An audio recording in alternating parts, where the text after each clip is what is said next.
В эфире телеканала «Якутия-24» актуальное интервью. С этого года в республике появилась новая программа по переподготовке граждан. Ориентирована она будет на людей предпенсионного возраста. Кто входит в эту категорию, по каким специальностям будут вести переподготовку и какую сейчас подготовительную работу ведет курирующее эту программу ведомство, мы узнаем у гостя студии. Это председатель Государственного комитета Республики Саха-Якутия по занятости населения Степан Москвитин. Степан Иванович, здравствуйте. Добрый день. Ну вот, в связи с повышением пенсионного возраста, с пенсионной реформой, появилось такое понятие, как граждане предпенсионного возраста. Какие люди входят вообще в эту категорию?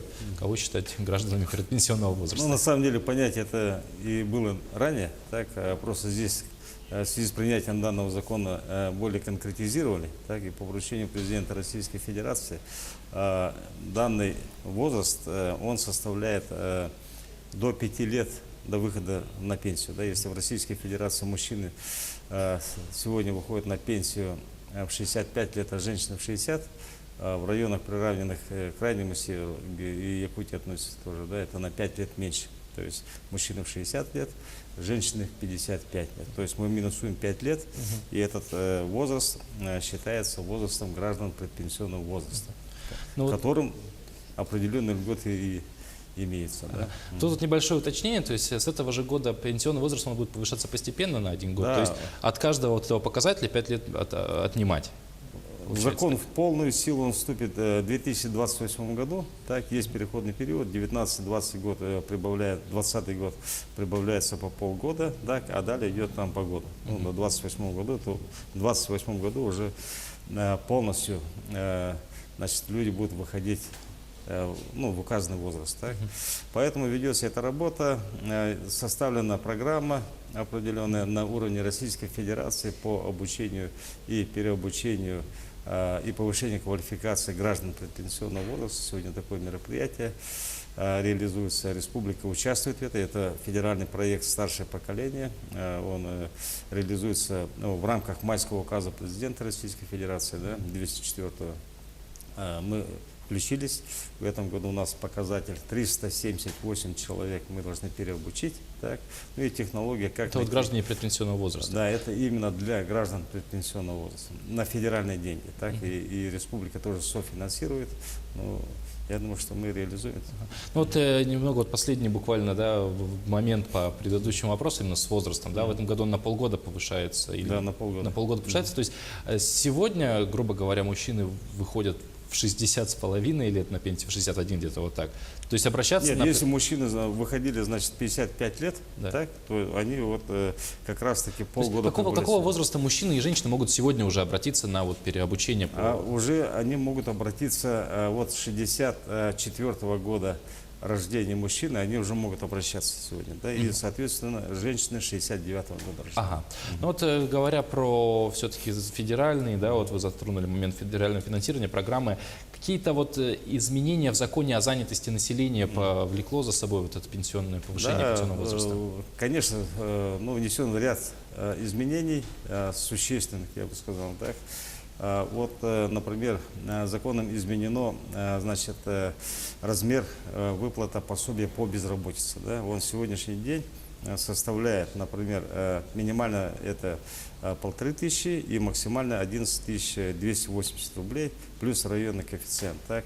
Но почему минимальный и максимальный? Это вот категории граждан, которые, значит, уволились в связи с нарушением там, трудового законодательства там, и так далее по таким, скажем, нехорошим статьям, им выплачивается минимальная статья, ну, минимальный размер пособия по безработице. Так? А те, которые под сокращение попали, там, еще по каким-то, по реорганизации, там, например, да, им и при условии того, что они работали последние 26 недель, то есть полгода непрерывно работали на предприятии, им выплачивается пособие по безработице в максимальном размере. Так, это порядка, если умножить на наш районный коэффициент, это будет составлять примерно 16 тысяч рублей. Так, а в районе крайнего севера где-то 22 тысячи рублей. Это пособие, которое выплачивается в течение года. Так, то есть это существенно, я думаю, что прибавка. Вот такое изменение. Ну, вот вы назвали 300 с лишним человек, которые будут проходить переобучение, я так понимаю. И откуда взялись эти цифры? То есть... Вот смотрите, мы мониторим, значит, увольнение, сокращение людей ежегодно, так, по нашему, ну, это по нашей значит, деятельности, так, порядка 800 предприятий ежегодно предоставляют сведения о планируемом сокращении в текущем году. Так. Например, если берем мы 2018 год, где-то вот более 700 предприятий заявили о том, что сократят в 2018 году 5400 человек. Так. Мы смотрим эти данные, в целом это, можно сказать, персональные данные. Так. Из них порядка 9-10% это граждане предпенсионного возраста. Так. То есть порядка чуть более 500 человек находятся под риском увольнения. Так, мы их видим и видим эти предприятия. Обращаемся в эти предприятия и говорим, что вот у вас граждане предпенсионного возраста находятся под риском увольнения, какие они должности занимают, по каким специальностям. Ну и, конечно, обращаемся и говорим о том, чтобы их не сократить, не уволить, какие курсы повышения квалификации, на ваш взгляд, необходимо им пройти, профессиональное обучение, переобучение там, и так далее. То есть эту функцию на себя взяло государство на сегодняшний день. Я думаю, что это очень такой реальный механизм, который будет способствовать не увольнению вот, данной категории граждан. Ну, это вот работа как раз по сохранению занятости граждан предпенсионного возраста. А еще какая-то работа в этом направлении проводится? Ну, конечно, мы сегодня, значит, совместно с Пенсионным фондом, совместно с Государственной инспекцией труда, значит, заключили соглашение о том, чтобы смотреть этих граждан очень внимательно. Там, где возникают риски необоснованного сокращения, подключается Государственная инспекция труда, задает вопросы, на каком основании, почему вы их собираетесь увольнять. Ну, это такая контрольная, можно сказать, процедура. Но в целом, конечно, вот в службе занятости по всем центрам мы открыли консультационные пункты. Там туда могут обращаться как раз такие люди предпенсионного возраста и значит, пользоваться теми услугами, которые сегодня мы их предоставляем. Это и профориентация, это и ознакомление с ситуацией на рынке труда, если необходима психологическая поддержка, социальная адаптация, такие меры, которые предусмотрены законодательством, наши планы, мы их предоставляем в первоочередном порядке. Так, есть сотрудники, которые, значит, закреплены именно за данной категорией, как и с гражданами инвалидностью. Да? Но это поручение Минтруда Российской Федерации. Сегодня по всей стране такая работа развернута. Да? Поэтому я думаю, что в целом граждане предпенсионного возраста, это 50-летние, грубо говоря, люди, да, но я считаю, что это на сегодняшний день самые такие работоспособные граждане. Да. Конечно, они в какой-то мере составляют конкуренцию молодежи, да, напряженность на рынке труда в связи с этим объективно будет, конечно, нарастать, так, но поэтому здесь и с молодежью тоже надо заниматься. Ну, вот говоря про увольнение, допустим, с нарушением трудового законодательства, вы вот как-то еще права защищаете уволенных или этим занимаются уже другие ведомства?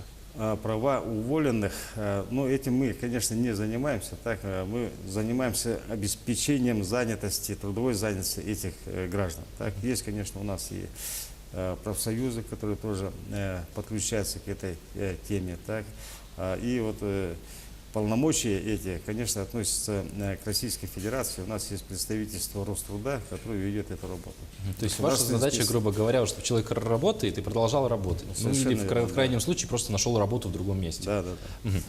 Вот по поводу переобучения, да, вот действительно, это, возможно, будет все-таки относительно не слишком крупномасштабная, возможно, работа, но все-таки, да, про проект. С какими министерствами, ведомствами предстоит сотрудничать в этом направлении и все-таки какие специальности будут необходимы в республике? В первую очередь, конечно, это относится к Министерству образования и науки. Так, система образования и науки сегодня, и я имею в виду и наши вузы, которые здесь на территории республики работают. Это и, конечно, система среднего профобразования, где налажена система подготовки, переподготовки, дополнительного профобразования именно по рабочим профессиям, это может быть, да, и по повышению квалификации, это может быть и значит, в Северо-Восточном федеральном университете, сельхозакадемии и так далее, в зависимости от сферы. Рабочие профессии и специальность совершенно спектр очень широкий. Да, начиная, если будем говорить о крупных компаниях, горнодобывающий сектор, то они, вот, как говорится, и все те профессии, которые мы обучаем. Так. Это может быть и в сфере здравоохранения, повышения квалификации, тех же медперсонала там, и так далее. Это может быть система образования. И так далее. Сегодня мы топ 50 профессий составили. И те, значит, образовательные организации, где они могут обучаться, они тоже есть. И сегодня подготовительная работа как раз-таки ведется в том, что мы должны эти заказы разместить в этих образовательных организациях. Да? Так.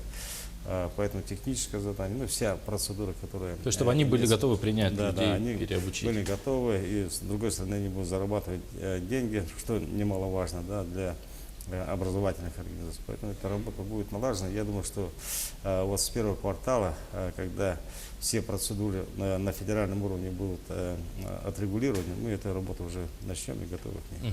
Ну вот по поводу переобучения, да, это предназначено все-таки такой краткосрочный проект, могут ли туда принимаются к переобучению только люди, которые находятся там под риском увольнения или уже уволены, или любой желающий может абсолютно... Это на самом деле не только для тех, которые под риском увольнения, и тех граждане предпенсионного возраста, которые уже уволились, они могут воспользоваться этой услугой. Так? Она не ограничивает. А те, кто уже работает, да, просто вот... конечно, те, кто работает под риском увольнения, и те, которые уже сокращены по тем или иным причинам, они обращаются, мы им в этом плане помогаем. Так?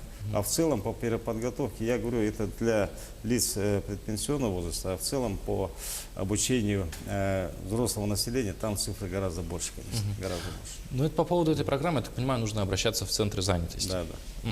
Ну, это последний вопрос такой, вы вот упомянули, хорошую такую фразу сказали, да, что сегодня даже люди предпенсионного возраста могут даже конкуренцию составить молодым специалистам. Вот в этой связи что играет, какие факторы играют на пользу именно Ну, вот смотрите, взрослого да, у меня населения? есть очень хороший знакомый, который работает в Москве, там компания, которая занимается тоже IT-технологиями, и я был буквально удивлен, это, наверное, года 2 назад, что ли, было. Учредители, там, руководящий состав, молодые ребята, ну, наверное, вашего возраста, работают у них граждане предпенсионного возраста, тогда уже были. Так? Я сказал, почему вы их берете? А у них проблем нет. Они квалифицированы, они исполнительны, они мотивированы, у них нет никаких бытовых проблем и так далее. То есть сегодняшний день, я думаю, что вот думающий работодатель на самом деле, да, он отдает предпочтение такие работники стабильные. Стабильные работники. Стабильные Поэтому работники. здесь, конечно, надо смотреть. Я думаю, что есть свои плюсы, есть свои минусы. Ну, это, так сказать... Ну, будем надеяться, что программа успешно заработает, поможет многим людям, опять же, найти работу, переобучиться, узнать что-то новое, в конце концов. Степан Иванович, спасибо большое, что пришли в нашу студию, что ответили на наши вопросы. Я напоминаю, что это было актуальное интервью. Оставайтесь с нами.